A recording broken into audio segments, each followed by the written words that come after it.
Premier flash, le dernier album de Daniel Lavoie, live au Divan Vert. Le Divan Vert, c'est pas un endroit de spectacle, mais bel et bien un studio. Il a voulu, en fin de compte, reproduire son dernier spectacle intitulé « Ici, en studio », sans doublage de pistes, comme on dit dans le jargon « overdubs ». Ça donne donc un album de ses plus grandes chansons. Il y en a 12, en tout 12 titres, un album de plus de 74 minutes de musique.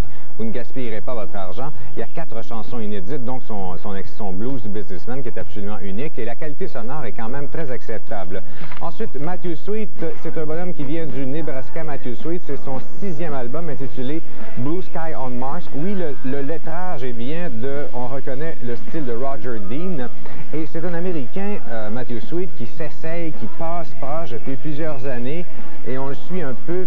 Puis je pense que ça ne marchera pas plus avec cet album-là, malheureusement. On est quand même un peu tanné de le voir s'essayer comme ça après disque, réalisé par Brendan O'Brien, qui fait des meilleures réalisations, genre avec Rage Against the Machine, même si c'est pas la première fois qu'ils travaillent ensemble, Sweet et lui. Ça donne une réalisation qui est un peu sans couleur, un peu plate, flat, et c'est un disque aussi, essayer d'être un petit peu plus rock sur cet album-là, mais le résultat, je vous avoue, est un peu décevant, ordinaire. Également, il y a le Prodigy Firestarter, un clip qu'on joue à la courbe ici depuis quelques semaines, que vous n'entendez pas à la radio parce que c'est une gang de pissous, un point c'est tout. C'est sorti il y a 3 semaines au Canada.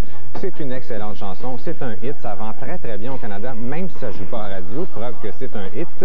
Et c'est la première fois vraiment que j'apprécie la musique de Prodigy, ce groupe britannique. J'ai un album, je sais qu'ils en ont 2, ils en préparent un 3e. Et j'ai toujours aimé ça, trouvé ça intéressant, une coupe de tunes, mais ça, c'est vraiment la meilleure ici. La version du single, c'est la meilleure. Il y a un remix où là, on ne reconnaît pas la tune pantoute. Il y a une chanson aussi, une version instrumentale, je ne sais pas si ça sert à quelque chose. C'est une chanson inédite qui s'appelle Molotov Bitch, qui est intéressante, mais pas plus qu'il faut. Mais c'est quand même un bon achat si on aime le single. Mais ça va être sur l'album qui sort au mois de juin. Extrait.